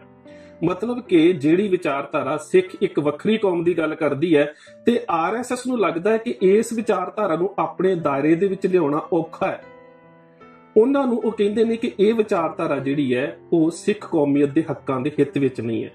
ਦੂਸਰੀ ਵਿਚਾਰਧਾਰਾ ਨੂੰ ਕਹਿੰਦੇ ਨੇ ਕਿ ਇਹ ਵਿਚਾਰਧਾਰਾ ਸਨਾਤਨ ਮਤ ਦੇ ਦਾਇਰੇ ਦੇ ਵਿੱਚ ਸਫ਼ਰ ਕਰਦੀ ਹੈ, ਉੱਥੇ ਪ੍ਰਵਾਹਿਤ ਹੁੰਦੀ ਹੈ ਤੇ ਉਹ ਸੰਪਰਦਾਵਾਂ ਨੂੰ ਕਹਿੰਦੇ ਨੇ ਕਿ ਆਪਣੇ ਮਤ ਦੇ ਨਾਲ ਜੋੜਨਾ ਬਹੁਤ ਸੌਖਾ ਹੈ। ਔਰ ਤੁਸੀਂ ਵੇਖਿਆ ਕਿ ਆ ਸਮੁੱਚੇ ਇਹਨਾਂ ਹਾਲਾਤਾਂ ਤੱਕ ਕਿਸ ਤਰ੍ਹਾਂ ਦੇ ਨਾਲ ਸੰਪਰਦਾਵਾਂ ਦੇ ਵਿੱਚ ਉਹਨਾਂ ਦੀ ਘੁਸਪੈਠ ਹੋਈ, ਕਿਸ ਤਰ੍ਹਾਂ ਸੰਪਰਦਾਵਾਂ ਨੂੰ ਸਿੱਖਾਂ ਦੇ ਮੂਲ ਜਿਹੜੇ ਸਿਧਾਂਤ ਸੀ, ਸਾਡੀ ਜਿਹੜੀ ਵਿਚਾਰਧਾਰਾ ਸੀ ਉਹਦੇ ਖਿਲਾਫ ਵਰਤਿਆ ਗਿਆ। ਇਹ ਸਾਰਾ ਕੰਮ ਬਹੁਤ ਚਿਰ ਪਹਿਲਾਂ ਸ਼ੁਰੂ ਹੋ ਚੁੱਕਾ ਸੀ। ਹੁਣ ਇਹ ਜਿਹੜੀ ਕਿਤਾਬ ਹੈ ਮੈਂ ਤੁਹਾਨੂੰ ਥੋੜਾ ਜਿਹਾ ਇਹਦੇ ਬਾਰੇ ਦੱਸਣਾ ਚਾਹੁੰਦਾ ਕਿ ਸਭ ਤੋਂ ਪਹਿਲਾਂ ਇਸ ਕਿਤਾਬ ਦੇ ਵਿੱਚ ਸਿੱਖਾਂ ਦੀ ਮਾਨਸਿਕਤਾ ਨੂੰ 1990 ਦੇ ਵਿੱਚ ਭਾਵ ਕਿ ਬਾਬਰੀ ਮਸਜਿਦ ਦਾ ਢਾਂਚਾ ਤੋੜਨ ਤੋਂ ਪਹਿਲਾਂ ਇਸ ਕਿਤਾਬ ਦੇ ਵਿੱਚ ਸਿੱਖਾਂ ਦੀ ਮਾਨਸਿਕਤਾ ਦਾ ਅਧਿਐਨ ਕਰ ਲਿਆ ਗਿਆ ਕਿ ਇਹਨਾਂ ਦੇ ਵਿੱਚ ਦੋ ਤਰ੍ਹਾਂ ਦੀ ਮਾਨਸਿਕਤਾ ਜਿਹੜੀ ਹੈ ਉਹ ਪ੍ਰਵਾਹਿਤ ਹੋ ਰਹੀ ਹੈ। ਇੱਕ ਉਹ ਨੇ ਜਿਹੜੇ ਕਿ ਸਿੰਘ ਸਭਾ ਲਹਿਰ ਤੋਂ ਪ੍ਰਭਾਵਿਤ ਨੇ, ਇੱਕ ਉਹ ਨੇ ਜਿਹੜੇ ਸੰਪਰਦਾਇ ਪ੍ਰਣਾਲੀਆਂ ਤੋਂ ਪ੍ਰਭਾਵਿਤ ਨੇ। ਹੁਣ ਇਸ ਕਿਤਾਬ ਦੀ ਆਰੰਭਤਾ ਜਿਹੜੀ ਹੈ ਉਹਦੇ ਲੇਖਾਂ ਦੇ ਵਿੱਚ ਸਭ ਤੋਂ ਪਹਿਲਾ ਜਿਹੜਾ ਹਵਾਲਾ ਦਿੱਤਾ ਗਿਆ ਉਹ 1947 ਦੇ ਵਿੱਚ ਪੱਥਰ ਛਾਪੇ ਦੇ ਵਿੱਚ ਛਪੀ ਹੋਈ ਲਾਹੌਰ ਦੀ ਇੱਕ ਮੁਸਲਮਾਨਾਂ ਦੀ ਪ੍ਰਿੰਟਿੰਗ ਪ੍ਰੈਸ ਸੀ। ਉਹਦੇ ਵਿੱਚੋਂ ਭਾਈ ਮਨੀ ਸਿੰਘ ਵਾਲੀ ਜਨਮ ਸਾਖੀ, ਉਹਦੇ ਵਿੱਚ ਭਾਈ ਸਾਹਿਬ ਭਾਈ ਗੁਰਦਾਸ ਦੀ ਪਹਿਲੀ ਵਾਰ ਦੀ 22ਵੀਂ ਪੌੜੀ ਦਾ ਹਵਾਲਾ ਦਿੱਤਾ ਗਿਆ। ਇਹ ਉਹੀ ਪੌੜੀ ਹੈ ਜਿਸ ਦੇ ਵਿੱਚ ਪੰਕਤੀ ਆਉਂਦੀ ਹੈ ਕਿ ਥੰਮੇ ਕੋਈ ਨਾ ਸਾਧ ਬਿਨ ਸਾਧ ਨਾ ਦਿਸੇ ਜੱਗ ਵਿੱਚ ਕੋਆ। ਹੁਣ ਕਿਸੇ ਵੀ ਮੈਂ ਕਹਿੰਦਾ ਵਿਦਵਾਨ ਦੇ ਕੋਲੋਂ, ਕਿਸੇ ਵੀ ਸਕਾਲਰ ਦੇ ਕੋਲੋਂ ਜਾਂ ਅੱਜ ਤੱਕ ਜਿੰਨੀਆਂ ਵੀ ਹੋਈਆਂ ਵਿਆਖਿਆਵਾਂ ਨੇ ਉਹਨਾਂ ਸਾਰਿਆਂ ਦੇ ਵਿੱਚ ਇਸ ਪੌੜੀ ਦਾ ਤੁਸੀਂ ਭਾਵ-ਅਰਥ ਪੜ੍ਹ ਕੇ ਵੇਖ ਲਓ, ਉਹ ਨਹੀਂ ਨਿਕਲੇਗਾ ਜੋ ਇਹਨਾਂ ਨੇ ਆਪਣੀ ਕਿਤਾਬ ਦੇ ਵਿੱਚ ਲਿਖਿਆ ਹੋਇਆ। ਔਰ ਉਹਦੇ ਵਾਸਤੇ ਜਿਹੜਾ ਆਧਾਰ ਹੈ ਉਹ 1947 ਦੇ ਵਿੱਚ ਇਸ ਪੱਥਰ ਛਾਪੇ ਦੇ ਵਿੱਚ ਤਿਆਰ ਕਰ ਲਿਆ ਗਿਆ। ਇਹਦੇ ਵਿੱਚ ਕੀ ਲਿਖਿਆ ਗਿਆ? ਇਹਦੇ ਵਿੱਚ ਲਿਖਿਆ ਕਿ ਇਸ ਪੌੜੀ ਦੇ ਅਰਥ ਦੇ ਵਿੱਚ ਗੁਰੂ ਨਾਨਕ ਸਾਹਿਬ ਨੂੰ ਨਿਰੰਕਾਰ ਨੇ ਹੁਕਮ ਦਿੱਤਾ ਕਿ ਜਿਹੜੇ 4 ਵੇਦ ਨੇ ਉਹ ਤਾਂ ਪਹਿਲਾਂ ਹੀ ਸੰਸਾਰ ਦੇ ਵਿੱਚ ਨੇ, ਤੁਸੀਂ ਸੰਸਾਰ ਦੇ ਵਿੱਚ ਜਾ ਕੇ ਗੁਰੂ ਗ੍ਰੰਥ ਸਾਹਿਬ ਮਹਾਰਾਜ ਦੇ ਰੂਪ ਦੇ ਵਿੱਚ, ਤੁਰਕੀ ਬਾਣੀ ਦੇ ਰੂਪ ਦੇ ਵਿੱਚ 5ਵਾਂ ਵੇਦ ਜਿਹੜਾ ਹੈ ਉਸੇ ਪਰੰਪਰਾ ਦੇ ਵਿੱਚ ਲੈ ਕੇ ਆਓ। ਪਰ ਇਸ ਪੌੜੀ ਦੇ ਇਹ ਅਰਥ ਨਹੀਂ ਬਣਦੇ। ਪੱਥਰ ਛਾਪੇ ਦੇ ਵਿੱਚ ਇਹ ਮੌਜੂਦ ਆ, ਤੁਸੀਂ ਵੇਖ ਸਕਦੇ ਹੋ। ਇਸ ਨੇ ਆਧਾਰ ਤਿਆਰ ਕਰ ਦਿੱਤਾ ਕਿ ਜਿਹੜੀ ਗੁਰਬਾਣੀ ਹੈ ਉਹ ਵੇਦਾਂ ਦਾ ਸਾਰ ਹੈ। ਜਦੋਂ ਉਹ ਸਟੇਜਾਂ ਦੇ ਉੱਪਰੋਂ ਕਹਿੰਦੇ ਆ, ਅਸੀਂ ਠੀਕ ਹੈ ਚੀਕਦੇ ਆ, ਵਿਰੋਧਤਾ ਕਰਦੇ ਆ ਕਿ ਨਹੀਂ ਗੁਰਬਾਣੀ ਵੇਦਾਂ ਦੇ ਸਾਰ ਨਹੀਂ ਹੈ, ਇਹ ਜਾਣ ਬੁੱਝ ਕੇ ਸਾਡੇ ਉੱਪਰ ਜਿਹੜੀ ਇਹ ਗੱਲ ਥੋਪੀ ਜਾ ਰਹੀ ਹੈ, ਪਰ ਉਹਨਾਂ ਨੇ ਇਸ ਤੋਂ ਪਹਿਲਾਂ ਇਸ ਦੇ ਆਧਾਰ ਤਿਆਰ ਕਰ ਲਏ। ਹੁਣ ਅਸੀਂ ਕਰਦੇ ਆ ਕਿ ਜਦੋਂ ਸਿੱਖ ਗੁਰੂ ਸਾਹਿਬਾਨ ਨੂੰ ਰਾਮ ਦੀ ਕੁਲ ਦੇ ਨਾਲ ਜੋੜ ਕੇ ਵੇਖਿਆ ਜਾਂਦਾ, ਸ਼ਾਇਦ ਤੁਸੀਂ ਇੱਕ ਕਿਤਾਬ ਦਾ ਨਾਮ, ਕਿਉਂਕਿ ਪਿਛਲੇ ਸਮੇਂ ਦੇ ਵਿੱਚ ਜਦੋਂ ਅਸੀਂ ਗੁਰੂ ਨਾਨਕ ਸਾਹਿਬ ਦੇ ਪ੍ਰਗਟ ਦਿਹਾੜੇ ਨੂੰ ਸਮਰਪਿਤ 550 ਸਾਲਾ ਜਿਹੜੇ ਉਹਨਾਂ ਦੇ ਸਮਾਗਮ ਮਨਾ ਰਹੇ ਸੀ, ਤਾਂ ਤਕਰੀਬਨ ਮੇਰੇ ਖਿਆਲ ਦੇ ਨਾਲ ਸਾਰੇ ਹੀ ਜਿਨੇ ਸਾਡੇ ਕਥਾਵਾਚਕ ਵੀਰ ਨੇ, ਪ੍ਰਚਾਰਕ ਨੇ, ਉਹਨਾਂ ਨੂੰ ਪੜ੍ਹਨ ਦਾ ਮੌਕਾ ਮਿਲਿਆ ਹੈ ਮੱਕੇ ਮਦੀਨੇ ਦੀ ਗੋਸ਼ਟ। ਇੱਕ ਮੱਕੇ ਮਦੀਨੇ ਦੀ ਗੋਸ਼ਟ ਉਹ ਹੈ ਜਿਹੜੀ ਤਾਜੁਦੀਨ ਨਕਸ਼ਬੰਦੀ ਦੀ ਲਿਖੀ ਹੋਈ ਹੈ, ਜਿਸ ਨੂੰ ਸੈਯਦ ਪ੍ਰਿਤਪਾਲ ਸਿੰਘ ਉਹਨਾਂ ਨੇ ਪਹਿਲਾਂ ਅਰਬੀ ਤੋਂ ਅੰਗਰੇਜ਼ੀ ਦੇ ਵਿੱਚ ਤੇ ਬਾਅਦ ਦੇ ਵਿੱਚ ਉਸ ਦਾ ਪੰਜਾਬੀ ਅਨੁਵਾਦ ਛਪਿਆ। ਦੂਸਰੀ ਜਿਹੜੀ ਮੱਕੇ ਮਦੀਨੇ ਦੀ ਗੋਸ਼ਟ ਹੈ, ਤੁਸੀਂ ਹੈਰਾਨ ਹੋਵੋਗੇ ਕਿ ਜਿੰਨੇ ਵੀ ਲੋਕਾਂ ਨੇ ਇਹਦੇ ਉੱਪਰ, ਖਾਸ ਕਰਕੇ ਪੰਜਾਬ ਦੀਆਂ ਯੂਨੀਵਰਸਿਟੀਆਂ ਦੇ ਵਿੱਚ ਮੱਕੇ ਮਦੀਨੇ ਦੀ ਗੋਸ਼ਟ ਦੇ ਉੱਪਰ ਜਿੰਨੇ ਵੀ ਖੋਜ ਕਾਰਜ ਹੋਏ ਨੇ, ਉਹਨਾਂ ਦੇ ਮੁਤਾਬਕ ਇਸ ਦੇ ਲਿਖਾਰੀ ਦਾ ਨਾਮ ਪਤਾ ਨਹੀਂ। ਤੁਸੀਂ ਮੱਕੇ ਮਦੀਨੇ ਦੀ ਗੋਸ਼ਟ ਨੂੰ ਜੇਕਰ ਕਾਹਨ ਸਿੰਘ ਨਾਭਾ ਦੇ ਮਹਾਨ ਕੋਸ਼ ਦੇ ਵਿੱਚ ਵੀ ਸਰਚ ਕਰਨ ਦੀ, ਖੋਜਣ ਦੀ ਕੋਸ਼ਿਸ਼ ਕਰੋਗੇ ਤੇ ਤੁਹਾਨੂੰ ਮਿਲੇਗਾ ਕਿ ਇਸ ਦਾ ਨਾਮ ਕਿਤੇ ਪਾਕਨਾਮਾ ਵੀ ਮਿਲਦਾ ਹੈ, ਕਿਤੇ ਨਸੀਹਤਨਾਮਾ ਗੁਰੂ ਨਾਨਕ ਜੀ ਕਾ ਵੀ ਮਿਲਦਾ ਹੈ, ਤੇ ਕਿਤੇ ਮੱਕੇ ਮਦੀਨੇ ਦੀ ਗੋਸ਼ਟ ਵੀ ਮਿਲਦਾ ਹੈ, ਤੇ ਕਿਤੇ ਇਸ ਦੇ 2 ਪਾਰਟ ਵੀ ਮਿਲਦੇ ਨੇ ਕਿ ਮੱਕੇ ਦੀ ਗੋਸ਼ਟ ਔਰ ਮਦੀਨੇ ਦੀ ਗੋਸ਼ਟ। ਇਸ ਦੇ ਲਿਖਾਰੀ ਦਾ ਨਾਮ ਨਹੀਂ ਮਿਲਦਾ। ਹੁਣ ਇਸ ਦਾ ਜਿਹੜਾ ਲਿਖਣ ਕਾਲ ਹੈ, ਬੇਸ਼ੱਕ ਕਿ ਜਿੰਨੇ ਵੀ ਲੋਕਾਂ ਨੇ ਇਸ ਦੇ ਉੱਪਰ ਖੋਜ ਕਾਰਜ ਕੀਤੇ ਨੇ, ਕਹਿੰਦੇ ਨੇ ਕਿ ਸਾਡੇ ਕੋਲ ਇਸ ਦਾ ਅਸਲ ਖਰੜਾ ਨਹੀਂ ਹੈ, ਪਰ ਜਿਹੜੇ ਇਸ ਦੇ ਉਤਾਰਿਆਂ ਦੇ ਉੱਪਰੋਂ ਖੋਜ ਕਾਰਜ ਹੋਏ ਨੇ ਉਹ ਕਹਿੰਦੇ ਨੇ ਕਿ ਇਸ ਦੇ ਲਿਖਣ ਦਾ ਕਾਲ ਜਿਹੜਾ ਹੈ ਉਹ 1736 ਤੋਂ ਲੈ ਕੇ 1740 ਦੇ ਵਿੱਚ ਬਣਦਾ। ਕੁਝ ਵਿਦਵਾਨ ਇਹ ਕਹਿੰਦੇ ਨੇ ਕਿ 1730 ਤੋਂ ਪਹਿਲਾਂ ਦਾ ਬਣਦਾ। ਹੁਣ ਤੁਸੀਂ ਆਪ ਖਿਆਲ ਕਰੋ ਕਿ 1730 ਉਸ ਸਮੇਂ ਦੇ ਲਿਖੇ ਹੋਏ ਸਰੋਤਾਂ ਦੇ ਵਿੱਚ ਆਹ ਜਿਹੜੀ ਲਵ ਕੁਸ਼ ਦੀ ਪਰੰਪਰਾ ਦੀ ਗੱਲ ਹੈ, ਇਹ ਸਾਰੀ ਜਿਹੜੀ ਆ ਉਹਦੇ ਵਿੱਚ ਆ ਚੁੱਕੀ ਸੀ। ਔਰ ਤੁਸੀਂ ਕਾਹਨ ਸਿੰਘ ਨਾਭਾ ਦਾ ਜਦੋਂ ਮਹਾਨ ਕੋਸ਼ ਪੜੋਗੇ, ਉਹ ਕਹਿੰਦੇ ਨੇ ਕਿ ਇਹ ਜਿਹੜਾ ਮੱਕੇ ਮਦੀਨੇ ਦੀ ਗੋਸ਼ਟ ਦਾ ਲਿਖਾਰੀ ਹੈ, ਇਹ ਇਸਲਾਮ ਮਤ ਦਾ ਚੰਗਾ ਜਾਣਕਾਰ ਹੈ, ਪਰ ਇਸਲਾਮ ਮਤ ਦੇ ਖਿਲਾਫ ਸਿੱਖਾਂ ਨੂੰ ਕਿਵੇਂ ਭਗਤਾਉਣਾ ਹੈ ਤੇ ਬ੍ਰਾਹਮਣਵਾਦ ਦੇ ਹੱਕ ਦੇ ਵਿੱਚ ਕਿਵੇਂ ਖੜੇ ਕਰਨਾ ਹੈ, ਉਹ ਇਸ ਲਿਖਾਰੀ ਦੀ ਮਾਨਸਿਕਤਾ ਦੀ ਇੱਕ ਬਹੁਤ ਵੱਡੀ ਸ਼ਰਾਰਤ ਹੈ। ਹੁਣ ਤੁਸੀਂ ਵੇਖੋ, ਇਹਦੇ ਵਿੱਚ ਇਹ ਲਿਖਿਆ ਗਿਆ ਹੈ ਕਿ ਮੱਕਾ ਸ਼ਰੀਫ ਦੇ ਵਿੱਚ ਜਿਹੜਾ ਉਹਨਾਂ ਦੀ ਸੰਗੇ ਅਸਵਦ ਹੈ, ਉਹ ਸੰਗੇ ਅਸਵਦ ਨਹੀਂ ਬਲਕਿ ਸ਼ਿਵਲਿੰਗ ਹੈ। ਇਸੇ ਤਰ੍ਹਾਂ ਇਹ ਕਿਹਾ ਗਿਆ ਹੈ ਕਿ ਮੁਸਲਮਾਨ ਜਿਹੜੇ ਵੀਰ ਨੇ ਉਹ ਸੂਰ ਦਾ ਮਾਸ ਇਸ ਕਰਕੇ ਨਹੀਂ ਖਾਂਦੇ ਕਿਉਂਕਿ ਜਿਹੜਾ ਵਿਸ਼ਨੂੰ ਨੇ ਵਰਾਹ ਦਾ ਰੂਪ ਧਾਰਨ ਕੀਤਾ ਸੀ, ਸੂਰ ਦਾ ਰੂਪ ਧਾਰਨ ਕੀਤਾ ਸੀ, ਜਿਸ ਨੂੰ ਵਰਾਹ ਅਵਤਾਰ ਕਿਹਾ ਜਾਂਦਾ ਹੈ। ਅਗਲੀ ਗੱਲ ਉਹ 'ਚ ਲਿਖੀ ਹੈ ਕਿ ਰਾਜੇ ਸਾਲਬਾਨ ਨੇ ਜਿਹੜਾ ਉਹ ਆਪਣੇ ਕਿਲੇ ਦੀ ਨੀਂਹ ਰੱਖਣ ਤੋਂ ਪਹਿਲਾਂ ਇੱਕ ਤੁਰਕ ਨੂੰ ਮਾਰ ਕੇ ਉਹਦੇ ਹੇਠ ਦੱਬਿਆ ਸੀ। ਭਾਵ ਕਿ ਇਵੇਂ ਦੀਆਂ ਗੱਲਾਂ ਉਹਦੇ ਵਿੱਚ ਪੇਸ਼ ਕਰ ਦਿੱਤੀਆਂ ਗਈਆਂ, ਜਿਸ ਤੋਂ ਇੰਜ ਲੱਗਾ ਕਿ ਜਿਹੜਾ ਸਿੱਖ ਧਰਮ ਹੈ ਉਹ ਮੂਲ ਰੂਪ ਦੇ ਵਿੱਚ ਇੱਕ ਧਰਮ ਦਾ ਵੈਰੀ ਹੈ, ਭਾਵੇਂ ਕਿ ਜਿਹੜਾ ਸਾਡਾ ਮੂਲ ਉਪਦੇਸ਼ ਸੀ ਧਰਮ ਦਾ ਉਹ ਖੱਤਰੀ, ਬ੍ਰਾਹਮਣ, ਸ਼ੂਦ, ਵੈਸ ਉਪਦੇਸ਼ ਚਹੁ ਵਰਨਾ ਕੋ ਸਾਂਝਾ ਸੀ। ਸੋ ਉਹਦੇ ਨਾਲ ਕੀ ਹੋਇਆ ਕਿ ਉਸ ਕਿਤਾਬ ਦੇ ਵਿੱਚ ਮੱਕੇ ਮਦੀਨੇ ਦੀ ਗੋਸ਼ਟ ਨੂੰ ਆਧਾਰ ਲਿਆ ਗਿਆ। ਹੁਣ ਅਗਲੀ ਗੱਲ ਆ ਜਾਂਦੀ ਹੈ ਗੁਰੂ ਨਾਨਕ ਸਾਹਿਬ ਦੀਆਂ ਉਦਾਸੀਆਂ। ਉਦਾਸੀਆਂ ਬੇਸ਼ੱਕ ਪ੍ਰਚਾਰਕ ਦੌਰੇ ਨੇ, ਔਰ ਉਦਾਸੀ ਦਾ ਭਾਵ ਇਹ ਹੁੰਦਾ ਹੈ ਕਿ ਇੱਕ ਚੀਜ਼ ਤੋਂ ਨਿਰਲੇਪ ਹੋ ਕੇ ਸੰਸਾਰ ਦੇ ਭਲੇ ਦੇ ਵਾਸਤੇ ਜਾਣਾ, ਕਿਉਂਕਿ ਗੁਰੂ ਨਾਨਕ ਸਾਹਿਬ ਮਾਇਆ ਤੋਂ ਨਿਰਲੇਪ ਲੈ ਕੇ ਤੇ ਸੰਸਾਰ ਨੂੰ ਜਿੱਥੇ ਵੀ ਗਏ ਨੇ ਉਹ ਉੱਥੇ ਸੱਚ ਦਾ ਉਪਦੇਸ਼ ਦ੍ਰਿੜ ਕਰਾਉਣ ਵਾਸਤੇ ਗਏ ਨੇ। ਪਰ ਇੱਥੇ ਸ਼ਬਦ ਵਰਤਿਆ ਗਿਆ ਤੀਰਥ ਯਾਤਰਾ, ਕਿ ਗੁਰੂ ਨਾਨਕ ਸਾਹਿਬ ਤੀਰਥ ਯਾਤਰਾ ਤੇ ਗਏ। ਹੁਣ ਉਦਾਸੀਆਂ ਦਾ ਵਿਚਾਰਧਾਰਕ ਪੱਖ ਔਰ ਤੀਰਥ ਯਾਤਰਾ ਦਾ ਵਿਚਾਰਧਾਰਕ ਪੱਖ ਜਿਹੜਾ ਹੈ ਉਹ ਆਪਣੇ ਆਪ ਦੇ ਵਿੱਚ ਕਿਤੇ ਵੀ ਮੇਲ ਨਹੀਂ ਖਾਂਦਾ। ਤੀਰਥ ਯਾਤਰਾ ਦੇ ਵਿੱਚ ਮਨੁੱਖ ਦੀ ਮਾਨਸਿਕਤਾ ਹੁੰਦੀ ਹੈ ਕਿ ਜਿਸ ਤੀਰਥ ਦੇ ਉੱਪਰ ਜਾ ਰਹੇ ਉਸ ਪ੍ਰਤੀ ਉਸ ਸ਼ਰਧਾ ਨੂੰ ਪ੍ਰਗਟ ਕਰਨਾ। ਜਦੋਂ ਗੁਰੂ ਨਾਨਕ ਸਾਹਿਬ ਆਪਣੇ ਪ੍ਰਚਾਰਕ ਦੌਰਿਆਂ ਦੇ ਉੱਪਰ ਨਿਕਲੇ ਨੇ ਤੇ ਉਹ ਜਿਸ ਵੀ ਤੀਰਥ ਸਥਾਨ ਦੇ ਉੱਪਰ ਗਏ ਨੇ, ਉਸ ਜਗ੍ਹਾ ਦੇ ਉੱਪਰ ਜਿਹੜਾ ਕਰਮਕਾਂਡ ਹੋ ਰਿਹਾ ਸੀ, ਗੁਰੂ ਨਾਨਕ ਸਾਹਿਬ ਨੇ ਉਸ ਦਾ ਖੰਡਨ ਕੀਤਾ। ਹਰਿਦੁਆਰ ਦੇ ਵਿੱਚ ਕੋਈ ਛੋਟਾ ਤੀਰਥ ਨਹੀਂ ਸੀ, ਉੱਥੇ ਗੁਰੂ ਸਾਹਿਬ ਨੇ ਪਿੱਤਰਾਂ ਨੂੰ ਪਾਣੀ ਦੇਣ ਦਾ ਖੰਡਨ ਕੀਤਾ।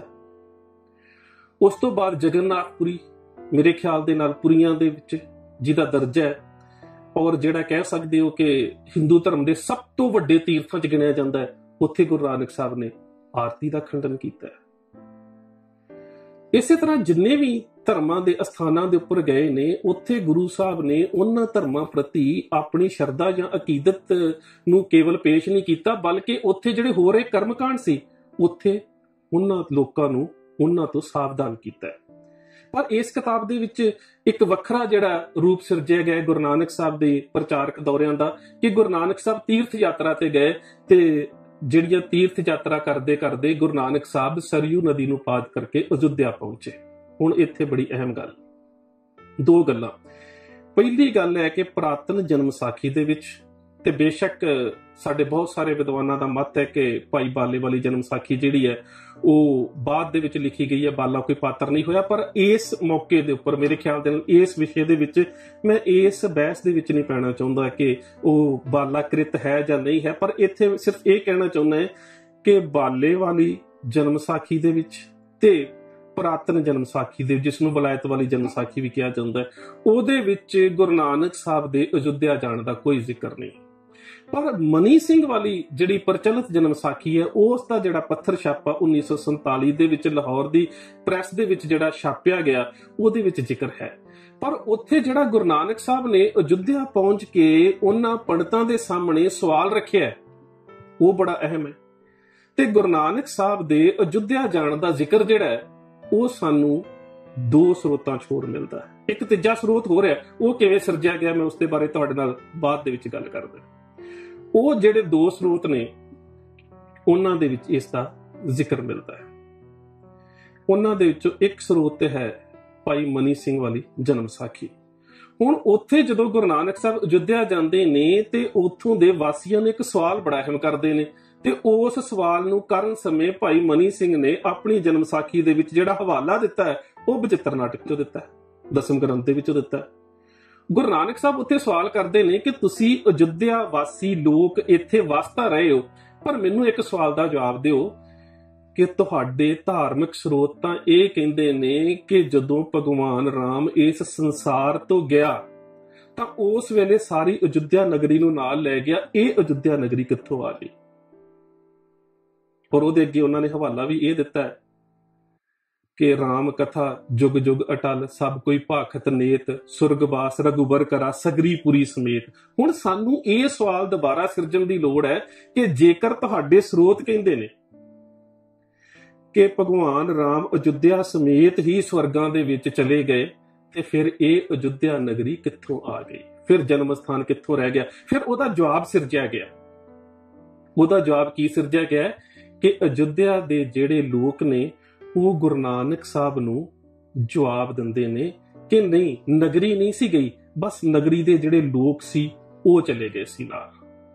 ਹੁਣ ਅਗਲਾ ਸਵਾਲ ਇਹ ਹੋਵੇਗਾ ਕਿ ਇੱਕ ਵਿਅਕਤੀ ਦੀ ਤਾਂ ਮ੍ਰਿਤੂ ਹੋਈ ਆ, ਮੌਤ ਹੋਈ ਆ, ਉਹ ਤੇ ਮੰਨਿਆ ਚਲਾ ਗਿਆ, ਤੇ ਬਾਕੀ ਕਿਵੇਂ ਗਏ?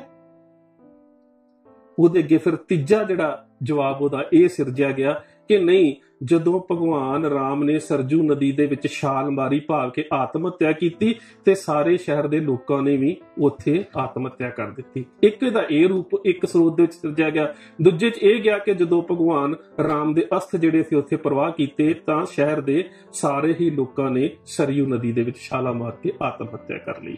ਹੁਣ ਇਹ ਤੁਸੀਂ ਵੇਖ ਲਓ ਕਿ ਕਿਸ ਤਰ੍ਹਾਂ ਦੇ ਨਾਲ ਜਿਹੜੇ ਸਾਡੇ ਸਰੋਤ ਨੇ, ਉਹਨਾਂ ਦੇ ਵਿੱਚੋਂ ਇਹ ਚੀਜ਼ਾਂ ਜਿਹੜੀਆਂ ਨੇ ਉਹਨਾਂ ਦੇ ਵਿੱਚ ਮਨਗੋਭਾ ਕੀਤਾ ਜਾਂਦਾ ਔਰ ਉਹ ਕਿਵੇਂ ਸਿਰਜੀਆਂ ਜਾਂਦੀਆਂ ਨੇ। ਹੁਣ ਅਗਲੀ ਗੱਲ, ਮਿਹਰਬਾਨ ਵਾਲੀ ਜਨਮ ਸਾਖੀ।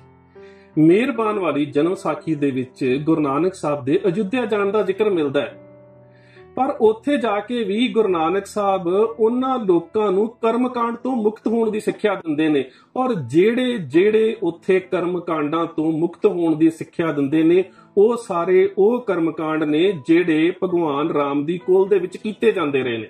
ਜਨੇਊ ਦਾ ਪਾਉਣਾ, ਜੱਗ ਕਰਨੇ, ਬਲੀ ਦੇਣੀ, ਅਸ਼ਵਮੇਵ ਜੱਗ ਕਰਨੇ, ਕਿ ਜਿੰਨੇ ਵੀ ਕਰਮਕਾਂਡ ਰਘੂ ਕੁਲ ਦੇ ਵਿੱਚ ਹੁੰਦੇ ਰਹੇ ਨੇ, ਗੁਰੂ ਨਾਨਕ ਸਾਹਿਬ ਨੇ ਉੱਥੇ ਜਾ ਕੇ ਸਾਰਿਆਂ ਦਾ ਖੰਡਨ ਕੀਤਾ। ਪਰ ਹੈਰਾਨਗੀ ਦੀ ਗੱਲ ਹੈ ਕਿ ਕਿਸੇ ਇੱਕ ਵੀ ਸਰੋਤ ਦੇ ਵਿੱਚ ਇਹ ਜਿਹੜੇ ਮੈਂ ਦੋ ਦੱਸੇ ਨੇ, ਭਾਈ ਮਨੀ ਸਿੰਘ ਵਾਲੀ ਜਨਮ ਸਾਖੀ ਤੇ ਮੱਕੇ ਮਦੀਨੇ ਦੀ ਗੋਸ਼ਟ ਤੇ ਭਾਈ ਮਿਹਰਬਾਨ ਵਾਲੀ ਜਨਮ ਵਿਸਾਖੀ, ਇਹਨਾਂ ਵਿੱਚੋਂ ਕਿਸੇ ਇੱਕ ਵੀ ਸਰੂਪ ਦੇ ਵਿੱਚ ਇਹ ਜ਼ਿਕਰ ਨਹੀਂ ਮਿਲਦਾ ਕਿ ਗੁਰੂ ਨਾਨਕ ਸਾਹਿਬ ਨੇ ਉੱਥੇ ਜਾ ਕੇ ਕਿਹਾ ਹੋਵੇ ਕਿ ਅਸੀਂ ਆਪਣੇ ਵਡੇਰਿਆਂ ਦੀ ਜਗ੍ਹਾ ਦੇ ਉੱਪਰ ਆਏ ਹਾਂ, ਅਸੀਂ ਆਪਣੇ ਵਡੇਰਿਆਂ ਦੀ ਜਗ੍ਹਾ ਦੇ ਦਰਸ਼ਨ ਕਰਨ ਵਾਸਤੇ ਆਏ ਹਾਂ। ਗੁਰੂ ਨਾਨਕ ਸਾਹਿਬ ਨੇ ਤਾਂ ਉੱਥੇ ਜਾ ਕੇ ਅਯੁੱਧਿਆ ਵਾਸੀਆਂ ਦੇ ਵੱਲੋਂ ਰਾਮ ਦੇ ਨਾਮ ਦੇ ਉੱਪਰ ਕੀਤੇ ਜਾ ਰਹੇ ਜਿਹੜੇ ਕਰਮਕਾਂਡ ਨੇ ਉਹਨਾਂ ਦਾ ਖੰਡਨ ਕੀਤਾ। ਔਰ ਮੈਂ ਪਹਿਲਾਂ ਵੀ ਦੱਸ ਚੁੱਕਾ ਹਾਂ ਕਿ ਨਾ ਤਾਂ ਪੁਰਾਤਨ ਜਨਮ ਸਾਖੀ ਦੇ ਵਿੱਚ ਔਰ ਨਾ ਹੀ ਭਾਈ ਬਾਲੇ ਵਾਲੀ ਜਨਮ ਸਾਖੀ ਦੇ ਵਿੱਚ ਜਾਂ ਹੋਰ ਸਾਡੇ ਇਤਿਹਾਸਿਕ ਸਰੋਤਾਂ ਦੇ ਵਿੱਚ ਇਸ ਘਟਨਾਕ੍ਰਮ ਦਾ ਜ਼ਿਕਰ ਮਿਲਦਾ ਹੈ। ਪਰ ਜਿਹੜਾ ਇਸ ਦਾ ਜ਼ਿਕਰ ਮਿਲਦਾ, ਇੱਕ ਤਾਂ ਭਾਈ ਮਨੀ ਸਿੰਘ ਦੀ ਜਿਹੜੀ ਪੱਥਰ ਛਾਪੇ ਦਾ ਜਿਹੜਾ ਉਹਦਾ ਛਾਪਿਆ ਹੋਇਆ ਲਾਹੌਰ ਤੋਂ 1947 ਦੇ ਵਿੱਚ ਛਪਿਆ ਹੋਇਆ ਜਿਹੜੀ ਪ੍ਰਕਾਸ਼ਨ ਹੈ ਉਹਦੇ ਵਿੱਚ, ਤੇ ਮਿਹਰਬਾਨ ਵਾਲੀ ਜਨਮ ਸਾਖੀ 'ਚ ਮਿਲਦਾ ਹੈ। ਪਰ ਮਿਹਰਬਾਨ ਵਾਲੀ ਜਨਮ ਸਾਖੀ ਦੇ ਵਿੱਚ ਬਿਲਕੁਲ ਉੱਥੋਂ ਦੇ ਜਿਹੜੇ ਕਰਮਕਾਂਡ ਨੇ ਉਹਦਾ ਖੰਡਨ ਕੀਤਾ ਗਿਆ। ਪਰ ਹੁਣ ਇਸ ਨੂੰ ਆਪਣੇ ਹੱਕ ਦੇ ਵਿੱਚ ਭੁਗਤਾਇਆ ਕਿਵੇਂ ਗਿਆ? ਇਸ ਨੂੰ ਆਪਣੇ ਹੱਕ ਦੇ ਵਿੱਚ ਭੁਗਤਾਇਆ ਗਿਆ ਕਿ ਇੱਕ ਗ੍ਰੰਥ ਦਾ ਹਵਾਲਾ ਦਿੱਤਾ ਗਿਆ ਹੈ, ਜਿਸ ਗ੍ਰੰਥ ਦਾ ਨਾਮ ਉਸਨੇ ਲਿਖਿਆ ਹੈ ਗੁਰੂ ਨਾਨਕ ਬੰਸ ਪ੍ਰਕਾਸ਼।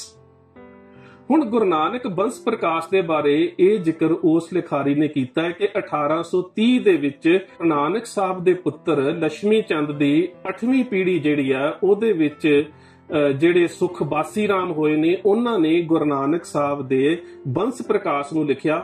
ਔਰ ਉਸ ਬੰਸ ਪ੍ਰਕਾਸ਼ ਦੇ ਵਿੱਚ ਇਹ ਲਾਈਨਾਂ ਜਿਹੜੀਆਂ ਨੇ ਇਸ ਕਿਤਾਬ ਦੇ ਵਿੱਚ ਹਵਾਲੇ ਵਜੋਂ ਵਰਤੀਆਂ ਗਈਆਂ ਕਿ ਜਦੋਂ ਗੁਰੂ ਨਾਨਕ ਸਾਹਿਬ ਅਯੁੱਧਿਆ ਗਏ ਤੇ ਉੱਥੇ ਜਾ ਕੇ ਗੁਰੂ ਨਾਨਕ ਸਾਹਿਬ ਨੇ ਸਭ ਤੋਂ ਪਹਿਲਾਂ ਸਰਯੂ ਨਦੀ ਦੇ ਵਿੱਚ ਇਸ਼ਨਾਨ ਕਰਕੇ ਆਪਣੇ ਆਪ ਨੂੰ ਪਵਿੱਤਰ ਕੀਤਾ ਤੇ ਉਸ ਤੋਂ ਬਾਅਦ ਆਪਣੇ ਵਡੇਰੇ ਰਾਮ ਦੇ ਜਨਮ ਅਸਥਾਨ ਨੂੰ ਵੇਖ ਕੇ ਗੁਰੂ ਨਾਨਕ ਸਾਹਿਬ ਬੜੇ ਪ੍ਰਸੰਨ ਹੋਏ।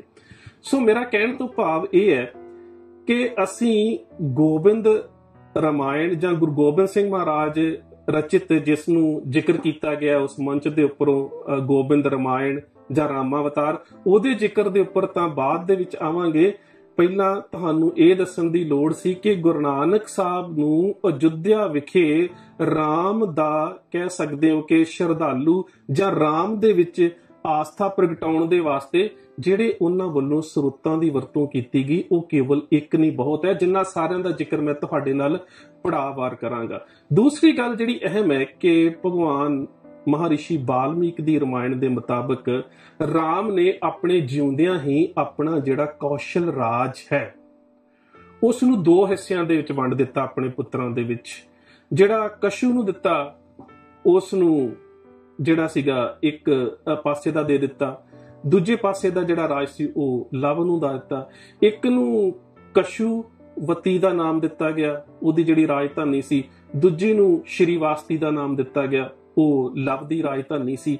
ਪਰ ਇਹ ਕਸ਼ੂ ਤੋਂ ਕਸੂਰ ਤੇ ਲਵ ਤੋਂ ਲਾਹੌਰ ਸ਼ਹਿਰ ਜਿਹੜੇ ਨੇ ਇਹ ਸਾਡੇ ਸਰੋਤਾਂ 'ਚ ਕਿਵੇਂ ਆਏ, ਇਹ ਸਾਡੇ ਸਾਹਮਣੇ ਇੱਕ ਖੋਜ ਦਾ ਵਿਸ਼ਾ ਹੈ। ਕਿਉਂਕਿ ਜੇਕਰ ਅਸੀਂ ਭਗਵਾਨ ਰਾਮ ਦੇ ਜੀਵਨ ਦੇ ਉੱਪਰ ਸਭ ਤੋਂ ਪੁਰਾਤਨ ਸਰੋਤ ਗਿਣਦੇ ਹਾਂ ਤਾਂ ਉਹ ਮਹਾਰਿਸ਼ੀ ਬਾਲਮੀਕ ਦੀ ਰਮਾਇਣ ਹੈ। ਤੇ ਮਹਾਰਿਸ਼ੀ ਬਾਲਮੀਕ ਦੀ ਰਮਾਇਣ ਦੇ ਵਿੱਚ ਲਾਹੌਰ ਤੇ ਕਸੂਰ ਦਾ ਕੋਈ ਜ਼ਿਕਰ ਨਹੀਂ ਆਉਂਦਾ, ਨਾ ਹੀ ਕਿਤੇ ਲਵਪੁਰ ਦਾ ਜ਼ਿਕਰ ਆਉਂਦਾ ਹੈ। ਉਸ ਦੇ ਵਿੱਚ ਕੇਵਲ ਤੇ ਕੇਵਲ ਜ਼ਿਕਰ ਆਉਂਦਾ ਹੈ ਕਿ ਉਸ ਨੇ ਆਪਣੇ ਨਾਮ ਦੇ ਉੱਪਰ ਕੁਸ਼ਾਵਤੀ ਕੁਸ਼ ਨੇ ਤੇ ਸ਼੍ਰੀਵਾਸਵਤੀ ਜਿਹੜੀ ਆ ਉਹ ਲਵ ਨੇ ਆਪਣੇ ਨਾਮ ਦੇ ਉੱਪਰ ਜਿਹੜੀਆਂ ਆਪਣੀਆਂ ਰਾਜਧਾਨੀਆਂ ਸੀ ਉਹਨਾਂ ਦਾ ਨਾਮਕਰਨ ਕੀਤਾ। ਤੇ ਇਹ ਜਿਹੜੇ ਨੇ ਕੌਸ਼ਲ ਰਾਜ ਦੇ ਦੋ ਹਿੱਸੇ ਬਣੇ, ਇੱਕ ਉੱਤਰ ਦੇ ਵਿੱਚ ਔਰ ਇੱਕ ਦੱਖਣ ਦੇ ਵਿੱਚ। ਹੁਣ ਜਿਹੜਾ ਲਵਪੁਰ ਸ਼ਬਦ ਤੇ ਲਾਹੌਰ, ਇਹਦੇ ਵਿੱਚ ਗੁਰੂ ਨਾਨਕ ਸਾਹਿਬ ਨੂੰ ਆਪਣੇ ਵਡੇਰਿਆਂ ਦੇ ਨਾਲ ਜੋੜਨ ਦੇ ਵਾਸਤੇ ਭਾਈ ਮਨੀ ਸਿੰਘ ਵਾਲੀ ਜਨਮ ਸਾਖੀ ਦੀ ਇੱਕ ਲਾਈਨ ਦਾ ਹਵਾਲਾ ਲਿਆ ਗਿਆ, ਪਰ ਉਹਦੀ ਜਿਹੜੀ ਵਿਆਖਿਆ ਹੈ ਉਹ ਆਪਣੇ ਮੁਤਾਬਕ ਕੀਤੀ ਗਈ। ਉਹਦੇ ਵਿੱਚ ਜ਼ਿਕਰ ਮਿਲਦਾ ਹੈ ਕਿ ਜਿਸ ਵੇਲੇ ਬਾਬਰ ਦੀਆਂ ਫੌਜਾਂ ਨੇ ਲਾਹੌਰ ਦੇ ਵਿੱਚ ਕਾਫੀ ਲੋਕਾਂ ਦਾ ਕਤਲੇਆਮ ਕੀਤਾ, ਜਿਸ ਦਾ ਜ਼ਿਕਰ ਸਾਨੂੰ ਬਹੁਤ ਸਾਰੇ ਸਰੋਤਾਂ ਦੇ ਵਿੱਚ ਮਿਲਦਾ ਹੈ, ਤੇ ਉਸ ਵੇਲੇ ਗੁਰੂ ਨਾਨਕ ਸਾਹਿਬ ਨੇ ਮਰਦਾਨੇ ਨੂੰ ਕਿਹਾ, ਕਿਉਂਕਿ ਇਹ ਜਨਮ ਸਾਖੀ ਹੈ ਜਿਹੜੀ ਭਾਈ ਮਨੀ ਸਿੰਘ ਲਿਖ ਰਹੇ ਨੇ, ਹੁਣ ਉਹ ਮਨੀ ਸਿੰਘ ਗੁਰੂ ਗੋਬਿੰਦ ਸਿੰਘ ਮਹਾਰਾਜ ਤੋਂ ਬਾਅਦ ਹੋਏ ਨੇ ਤੇ ਉਹ ਇੱਕ ਪਰੰਪਰਾ ਨੂੰ ਜੋੜਦੇ ਨੇ। ਉੱਥੇ ਉਹ ਕਹਿੰਦੇ ਨੇ ਕਿ ਮਰਦਾਨਿਆਂ, ਅਸੀਂ 10ਵੇਂ ਜਾਮੇ ਦੇ ਵਿੱਚ ਜਿਹੜੇ ਲੋਕਾਂ ਨੇ ਲਾਹੌਰ ਦੇ ਵਿੱਚ ਇੰਨਾ ਜ਼ਿਆਦਾ ਕਤਲੇਆਮ ਕੀਤਾ ਹੈ, ਅਸੀਂ ਇਸ ਕਤਲੇਆਮ ਕਰਨ ਵਾਲੇ ਲੋਕਾਂ ਨੂੰ ਸਜ਼ਾਵਾਂ ਦੇਵਾਂਗੇ। ਪਰ ਇਹਦੀ ਜਿਹੜੀ ਵਿਆਖਿਆ ਇਸ ਕਿਤਾਬ ਦੇ ਵਿੱਚ ਕੀਤੀ ਗਈ, ਉਹਦੇ 'ਚ ਲਿਖਿਆ ਗਿਆ ਕਿ ਗੁਰੂ ਨਾਨਕ ਸਾਹਿਬ ਨੇ ਮਰਦਾਨੇ ਨੂੰ ਸਮਝਾਇਆ ਕਿ ਇਹ ਸਾਡੇ ਵਡੇਰਿਆਂ ਦਾ, ਸਾਡੀ ਜਿਹੜੀ ਵੰਸ਼ ਪਰੰਪਰਾ ਦੇ ਨਾਲ ਜੁੜੇ ਹੋਏ ਵਡੇਰਿਆਂ ਦਾ, ਸਾਡੇ ਲਵ ਦਾ ਜਿਹੜਾ ਸ਼ਹਿਰ ਸੀਗਾ, ਉਸ ਨੂੰ ਉਜਾੜਿਆ ਗਿਆ ਤੇ ਅਸੀਂ ਇਸ ਦਾ ਬਦਲਾ ਲਵਾਂਗੇ। ਹੁਣ ਤੁਸੀਂ ਇਹ ਵੇਖ ਲਓ ਕਿ ਕਿਸ ਤਰੀਕੇ ਦੇ ਨਾਲ, ਕਿਸ ਤਰ੍ਹਾਂ ਦੇ ਨਾਲ ਜਿਹੜੇ ਸਾਡੇ ਸਰੋਤਾਂ ਦੇ ਵਿੱਚ ਜਿਹੜੇ ਵਰਤੇ ਗਏ, ਜਿਹੜੇ ਕਹਿ ਸਕਦੇ ਆ ਕਿ ਪੁਰਾਤਨ ਮਿਥਿਹਾਸਿਕ ਪਾਤਰ ਨੇ, ਉਹਨਾਂ ਨੂੰ ਕਿਸ ਤਰ੍ਹਾਂ ਦੇ ਨਾਲ ਜਿਹੜਾ ਹੈ ਉਹਨਾਂ ਦੀ ਵਿਆਖਿਆ ਕੀਤੀ ਜਾਂਦੀ ਹੈ। ਹੁਣ ਸਾਡੇ ਸਾਹਮਣੇ 2-3 ਸਵਾਲ ਬੜੇ ਅਹਿਮ ਨੇ। ਅਸੀਂ ਕਵਾਂਗੇ ਕਿ ਰਾਮ ਅਵਤਾਰ ਨੂੰ ਸ਼ਾਇਦ ਛੱਡ ਦਈਏ। ਰਾਮ ਅਵਤਾਰ ਨੂੰ ਛੱਡੋਗੇ, ਉਹਨਾਂ ਦੇ ਕੋਲ ਕੋਸ਼ ਦੇ ਹਵਾਲੇ ਨੇ। ਉਹਨਾਂ ਨੂੰ ਛੱਡੋਗੇ, ਉਹਨਾਂ ਦੇ ਕੋਲ ਸ੍ਰੀ ਗੁਰੂ ਨਾਨਕ ਬੰਸ ਪ੍ਰਕਾਸ਼ ਦੇ ਹਵਾਲੇ ਨੇ। ਉਹਨਾਂ ਨੂੰ ਛੱਡ ਦੇਵਾਂਗੇ, ਉਹ ਭੱਟਾਂ ਦੇ ਸਵਈਆਂ ਦੇ ਵਿੱਚੋਂ ਇਹ ਗੱਲ ਲੈਣੀ ਸ਼ੁਰੂ ਕਰਨਗੇ ਕਿ ਤ੍ਰੇਤੇ ਤੇ ਮਾਣਿਓ ਰਾਮ ਰਘੁਵੰਸ਼ ਕਹਾਇਓ, ਦੁਆਪਰ ਕਿਸਨ ਮੁਰਾਰ ਕੰਸ ਕਰਤਾਰਥ ਕੀ, ਉਹ ਇਹ ਵਾਲਾ ਸਵਈਆ ਚੁੱਕ ਲੈਣਗੇ। ਸੋ ਮਤਲਬ ਇਹ ਨਹੀਂ ਹੈ ਕਿ ਉਹ ਜਿਹੜੇ ਸਾਡੇ ਸਰੋਤਾਂ ਦੀ ਵਰਤੋਂ ਕਰਦੇ ਨੇ, ਅਸੀਂ ਉਹਨਾਂ ਸਰੋਤਾਂ ਨੂੰ ਛੱਡ ਦੇਣਾ। ਹੁਣ ਜੇ ਤੁਸੀਂ ਖਿਆਲ ਕਰੋ ਤੇ ਜਿੰਨੇ ਵੀ ਇਬਰਾਹਿਮਿਕ ਜਿਹੜੇ ਵੀ ਰਿਲੀਜਨ ਨੇ, ਜਿੰਨੀਆਂ ਵੀ ਉਹਨਾਂ ਦੀਆਂ ਬ੍ਰਾਂਚਸ ਨੇ, ਕੀ ਬਾਈਬਲ ਦੇ ਵਿੱਚ ਪ੍ਰੋਫਿਟ ਨੂਹ ਦਾ ਜਾਂ ਪ੍ਰੋਫਿਟ ਇਬਰਾਹਿਮ ਦਾ ਜ਼ਿਕਰ ਨਹੀਂ ਆਉਂਦਾ? ਕੀ ਮੁਕੱਦਸ ਕੁਰਾਨ ਮਜੀਦ ਦੇ ਵਿੱਚ ਮਰੀਮ ਦਾ ਜ਼ਿਕਰ ਨਹੀਂ ਆਉਂਦਾ? ਜਾਂ ਫਿਰ ਜੀਸਸ ਕ੍ਰਾਈਸਟ ਦਾ ਜ਼ਿਕਰ ਨਹੀਂ ਆਉਂਦਾ? ਪਰ ਉਹਨਾਂ ਨੇ, ਇਸਲਾਮ ਨੇ ਆਪਣੀ ਧਾਰਮਿਕ ਮਰਿਆਦਾ ਨੂੰ ਉਹਨਾਂ ਤੋਂ ਇੰਨਾ ਵਿਲੱਖਣ ਤੌਰ ਤੇ ਬੰਨ ਲਿਆ ਕਿ ਤੁਸੀਂ ਇਹ ਨਹੀਂ ਵੇਖੋਗੇ ਕਿ ਕੋਈ ਵੀ ਮੁਸਲਮਾਨ ਵੀਰ ਜਾ ਕੇ ਚਰਚ ਦੇ ਵਿੱਚ ਜਾ ਕੇ ਕਿਸੇ ਬੁੱਤ ਦੇ ਅੱਗੇ ਸਿਰ ਝੁਕਾ ਦੇਵੇ। ਦਰਅਸਲ ਇੱਥੇ ਸਾਨੂੰ ਵੀ ਬੜੀ ਸੂਝਵਾਨਤਾ ਦੇ ਨਾਲ ਚੱਲਣ ਦੀ ਲੋੜ ਹੈ ਕਿ ਜਦੋਂ ਵੀ ਕੋਈ ਨਵਾਂ ਧਰਮ, ਨਵਾਂ ਪੰਥ ਸੰਸਾਰ ਦੇ ਵਿੱਚ ਪ੍ਰਗਟ ਹੁੰਦਾ ਹੈ ਤੇ ਉਹਦੇ ਪ੍ਰਗਟ ਹੋਣ ਤੋਂ ਪਹਿਲਾਂ ਲੋਕ ਜਿਹੜੀਆਂ ਮਾਨਤਾਵਾਂ ਦੇ ਨਾਲ ਜੁੜੇ ਹੁੰਦੇ ਨੇ, ਉਹਨਾਂ ਮਾਨਤਾਵਾਂ ਦਾ ਜ਼ਿਕਰ ਉਸ ਧਰਮ ਦੇ ਗ੍ਰੰਥ ਦੇ ਵਿੱਚ ਆਉਂਦਾ ਹੀ ਹੈ। ਇਹ ਹੁਣ ਉਸ ਧਰਮ ਨੂੰ ਮੰਨਣ ਵਾਲੇ ਲੋਕਾਂ ਨੇ ਵੇਖਣਾ ਹੈ ਕਿ ਜੇਕਰ ਉਹਨਾਂ ਮਾਨਤਾਵਾਂ ਦਾ ਆਧਾਰ ਨੈਤਿਕ ਕਦਰਾਂ ਕੀਮਤਾਂ ਦੇ ਉੱਪਰ ਆਧਾਰਿਤ ਹੁੰਦਾ ਤਾਂ ਨਵੇਂ ਧਰਮ ਦੀ ਲੋੜ ਹੀ ਨਹੀਂ ਸੀ। ਤੇ ਜੇ ਗੁਰੂ ਨਾਨਕ ਸਾਹਿਬ ਨੇ ਉਸ ਨਵੇਂ ਪੰਥ ਨੂੰ ਸੰਸਾਰ ਦੇ ਵਿੱਚ ਪ੍ਰਗਟ ਕਰ ਦਿੱਤਾ ਹੈ ਤਾਂ ਇਹਦਾ ਪੱਖ ਬੜਾ ਸਪਸ਼ਟ ਹੈ ਕਿ ਉਹਨਾਂ ਦੇ ਕਰਮ ਕਾਂਡਾਂ ਤੋਂ ਮੁਕਤੀ ਦੇ ਵਾਸਤੇ ਹੀ ਸਾਨੂੰ ਸਿੱਖ ਪੰਥ ਦੇ ਵਿੱਚ ਜੋੜਿਆ ਗਿਆ।